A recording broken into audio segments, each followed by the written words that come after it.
Welcome to Kenton's videos. Enjoy the video. In this video, I will explain how to make brownie lava. First, gather your essential ingredients. You'll need 1 cup of all-purpose flour and half a cup of unsweetened cocoa powder for the dry base.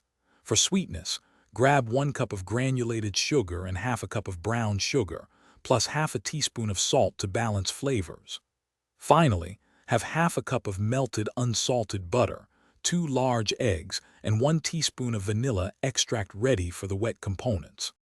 Now let's get mixing. In a large bowl, whisk together your melted butter, both sugars, eggs, and vanilla extract until the mixture is smooth and well incorporated. Next, gently fold in the dry ingredients, the flour, cocoa powder, and salt. Be careful not to overmix. Just combine until no streaks of flour remain. Pour this rich batter into an 8x8-inch baking pan and bake at 350 degrees Fahrenheit for about 25 minutes. The key to that perfect lava center is timing. Remove your brownies from the oven when the edges are set and firm, but the very center still looks a bit soft and jiggly. Don't overbake. Immediately after taking them out, press chocolate chunks or a small chocolate bar directly into the warm, soft center.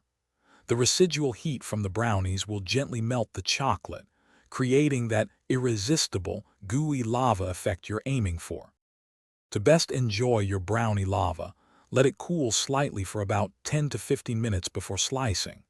This helps the lava center set just enough to be gooey, not runny, and makes for cleaner cuts.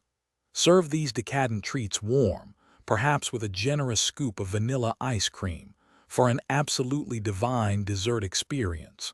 Don't forget to check the description below for a link to the Echo Dot smart speaker and other great deals. Thanks for watching. Consider subscribing if we helped you.